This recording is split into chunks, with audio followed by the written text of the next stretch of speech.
Greetings, everybody. We've got a really actually very special guest, longtime friend. You didn't say old friend. Longtime friend in Napa Valley. And old, unfortunately. Well, we're both getting that way. Peter Franus. Peter has been making wines in Napa Valley 30 years. Well, they now call me a veteran winemaker. I thought the day would never come, but I've been in Napa since 1980. 1980. Okay, long enough. That's a long time. For those of our viewers who haven't had the privilege, the opportunity to taste his wines, Peter's wines, you're going to love them. I've been carrying them, I guess, for about 16, 17, I forget how long we talked about that. Yeah, I know, I had probably a full head of hair when we started. Purity, great classic Napa Valley wines. Wines with heart, soul, personality, sense of place. You're too kind, John. Yeah, we really like the wines, so we're gonna go through them, talk about a little about the wines and a little bit about Napa Valley. So let's start with the Merlot. Perfect. That's it. Okay. So this is our 2006, actually from Carneros, but it's labeled Napa Valley Merlot. This is the first one we've done, and there's a very famous financier in States called Warren Buffett. Oh yeah. And he once made the comment, when everybody's getting out of something, was the time to get in. So Merlot has kind of been in the doldrums for a number of years, but we had the opportunity to get the fruit in 2006. So this is our first Merlot. Has about 10% Cab Franc. So this is what you expect out of Napa Valley Merlot. Lots of chocolate. I think a lot of the reason that people turned against Merlot, it was thin and green, acidic, and not very appealing. And I think this is the opposite of that. It's lush, ripe, there's no greenness, and no harsh candy. That's the hallmark of your wines, though. Lush, they should ripe, taste good. They gotta taste good, and they do taste good. So let's try some. Delicious is the word we like to hear. Great, nice acidity to it. Carneros is a cool climate. It works well for Merlot and Chardonnay too, and of course Pinot. But Merlot is where it really sings. Napa in general, up in Rutherford and Yountville, is a little bit too hot for Merlot. Gets a little too blousy. This is great. If you have been disappointed, 500 cases made, about 500 cases. Very limited. And we get 499 here, yes, right? Yeah. Exactly. $50 a bottle. Good bottle of Merlot.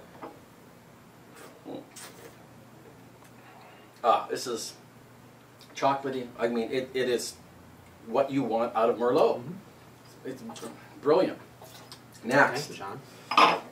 Cabernet Sauvignon. Okay, we've been producing Cab since 1992. Our first release was 1987. We started with Zinfandel.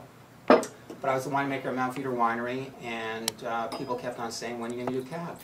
So we started doing Cab in 1992. This has about 10% Cab Franc in it from Truchard and Carneros, as well as Cabernet Sauvignon from Truchard. And then the other vineyard's called Rancho Chimiles. He's in the southeast corner of Napa, kind of south of Stag's Leap, and he sells to people like Paul Meyer and Stag's Leap Wine Cellars. So two very good growers. And the different styles of the grapes work very well together. The Rancho is muscular, low acid, more tannin, whereas the Truchard is more acid, more floral. So there's a nice synergy between the two of them. Just look at the color on this is great. Let's see if you can get a close up. Great. Classic color, not overdone. Here's one little hint. I just got back from Bordeaux tasting the 09 Futures, and the left bank great. The right bank, the wines, when they have a dark black color and they don't look lively and vibrant in the glass, you know that they're over alcoholic and they're overripe and they've been picked way too late and they're going to desecrate in 2 or 3 years. People don't realize everybody wants concentration, but you can have too much. So for me, it's all about the balance. I don't like to slam you over the head. Those are easy wines to make. I'd like to think our wines show some restraint. Those are the wines we like to drink. Coffee nut? Yeah. Cool climate again, great acidity. I'm an acid freak for wines. We typically do well with restaurants and chefs because our wines, I think it's over. You hear it too often, oh, my wines go well with food. But I think these wines do go well with food. They have good acidity, and again, they're not monsters. This is what refreshing is the word we like. I mean, I've been going to Napa for so long, and I'm just I love these styles of wines, and they'll go for this is what they used to make in the old days, and that's what California built its reputation on. Somewhere in the '90s, I don't know, it just kind of got lost. And I'm glad you're maintaining true. So I feel for it. We started with you 15 years ago, and we're still here. That's Exactly. Thing, right? Well, I'm pretty loyal to my producers. Now this is the first wine that we brought in. Oh, sorry, the Cabernet is $57 a deal. Peter Franus, Napa Valley Zin. You know who turned me onto this? Is Mary Danielick. Remember Mary? Oh, at Oakville Grocery. She was the wine buyer at Oakville Grocery, and I became friends with them and her husband Right. Douglas. He's a big Detroit Red Wings fan. And she says, you got to try these guys' wines, and that's how I found you. So we started with the Zinfandel, and so we gained our reputation on that. For the first 4 years, we only did Zin. We reinvented ourselves a few years ago. We have different packaging. We got rid of some of our vineyards, held on to what we thought were the very best. So this is our Napa Valley Zin. It gives me a little blending flexibility. Some years it's a single vineyard, other years it's a blend. So this is kind of our workhorse Napa Zin, and then we do the old vine single vineyard. So this is not, is this 100% Zin? Mm-hmm. You can tell, guys, see the color on this? 100% Zin is not big block and fruit. That means it always has some Petite Syrah in it. Zinfandel has kind of a lightish, brownish, brickish color to it, more or less. Depends where it's going. I mean, you can get some good color, but a lot of people do put other things They in to put make it Petite dark. Syrah, and if you see a Zinfandel that looks like this color, for sure it's got other stuff in it. Not that it's bad, but it's not 100% Zin. It almost smells like it's got a little Carignan in it. You know, like there is a field blend somewhere. Well, the Brandlin does have some Carignan But in it, and there's a tiny, tiny amount. But John, it's to be so infinitesimal that, Okay. well, maybe. No. The size of this nose pays off. It's not a monster Zin. No, It's got those flavors. no monsters here. Broad on the palate. Again, bright, refreshing acidity. Very clean. 42, 43 bucks. Good bottle of wine. You're giving it away. Well,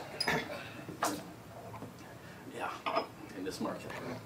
Last one, Brandlin. This is a great story. Do you want to explain Brandlin here on Mount Veeder? So I've been working with this vineyard since 1991, so that would make this the 20th harvest, right? Yeah. Coming up, Yep.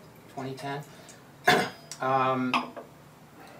It's a 10-acre vineyard. We typically do somewhere between 800 and 1,000 cases a year, and arguably it's become my flagship, and it actually is the vehicle of how I met my wife. That she and a friend were in Napa, asked for a recommendation for a local wine, good value. It was my 97 Brandlin. They thought it was so good and came for a tour, and voila, Voila. so got married. Anyway, this is 85-year-old vines, primarily Zinfandel, about 90%, and then there's about 10% total of Carignan, Mourvedre, and Charbonneau. So it's an old field blend, the way they used to plant in the old days. It's all dry farm vineyard, no irrigation, the old Goblet or head train vines. And for me, it's a privilege to work with a vineyard. So And it's what is it, about it's about 1,200 feet feet. elevation? So on the way up, you go drive up Mount Veeder. If you keep going, you get up to Mayacamas and you go over to. Well, no, this is much further south. So it's an eastern exposure. Okay.